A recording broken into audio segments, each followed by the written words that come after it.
करना चाहूंगी और कुछ सवाल जो कि खिलाड़ियों को या जो मरीजों को होते हैं उनके बारे में आपसे कुछ आंसर्स प्राप्त करना चाहूंगी।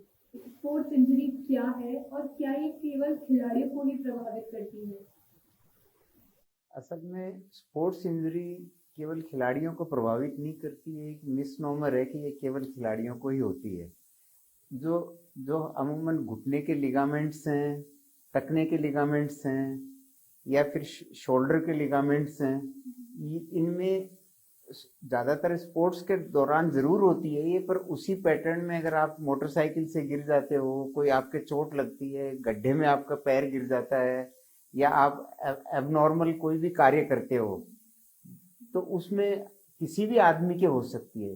स्पोर्ट्स इंजरी केवल इसलिए बोला गया है ज़्यादातर क्योंकि स्पोर्ट्समैन को ज़्यादा होती है अमूमन और लोगों से, और दूसरी बात ये है कि स्पोर्ट्समैन को उनको ठीक करवाना बहुत ज़्यादा ज़रूरी होता है अपने स्पोर्ट्स में वापस आने के लिए।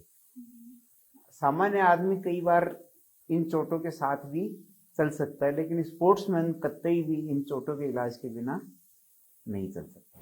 तो सर स्पोर्ट्स इंजरी कितने प्रकार की होती है और आमतौर पर पाए जाने वाली इंजरीज के बारे में हमें बताएं। स्पोर्ट्स इंजरी बेसिकली अपने लिगामेंट्स के टूटना, मेनिस्कस होता है जब घुटने के अंदर, जिसको अपन मेनिस्कस बोलते हैं, तो गद्दी होती है एक तरह की, उसका फटना, या शोल्डर के अंदर भी कुछ लिगामेंट्स होते हैं उनका टूटना, रिस्ट में भी लिगामेंट्स होते हैं कई बार, उसमें भी जो वेट लिफ्टर्स वगैरह होते हैं उसमें स्प्रेन आ जाता है, टूट जाता है। और इसके अंदर क्या है, जो लिगामेंट इंजरी होती है बेसिकली 3 पैटर्न में हम क्लासिफाई करते हैं।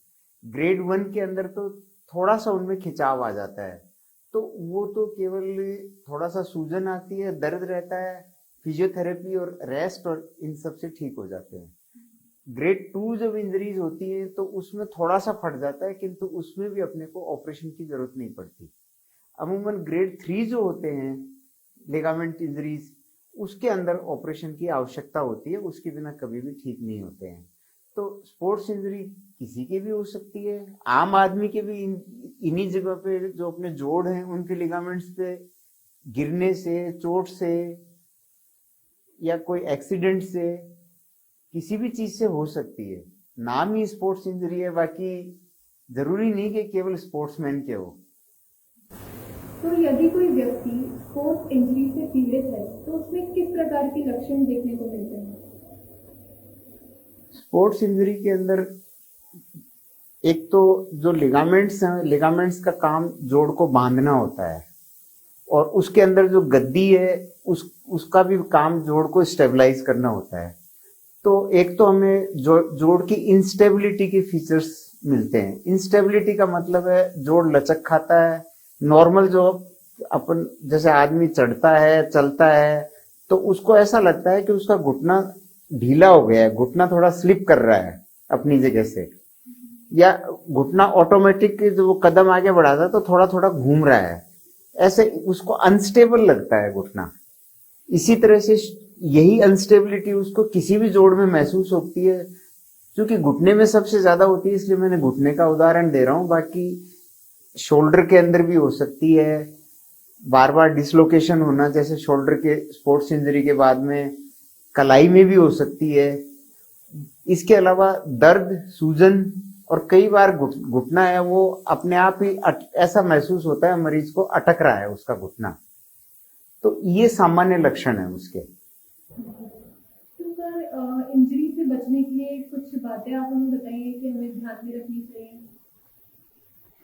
इंजरी से बचने के लिए स्पोर्ट्समैन के, एक्सीडेंट तो देखो होगा जो होगा, एक्सीडेंट से बचने के जो भी उपाय हैं उससे आप एक्सीडेंट की स्पोर्ट्स इंजरी से बच सकते हैं।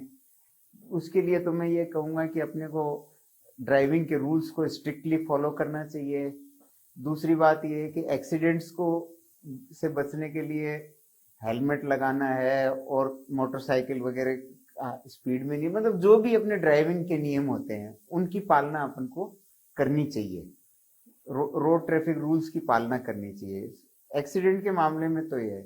और स्पोर्ट्समैन के मामले में जो सबसे ज्यादा सावधानी की जरूरत है वो ये है कि जो स्पोर्ट्समैन है उसको अपनी जो ट्रेनिंग है, अपनी जो कैपेसिटी है, उससे ज्यादा बियॉन्ड नहीं एक्सर्शन करना चाहिए।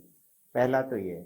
दूसरा ये कि अपने फिटनेस का लेवल उसको काफी मेंटेन करके रखना चाहिए, रेगुलर एक्सरसाइज में रहना चाहिए। स्पोर्ट्स में ऐसा कभी नहीं हो सकता कि कई दिन सडन रेस्ट किया फिर सडनली हैवी स्पोर्ट्स पे अचानक उतर गया।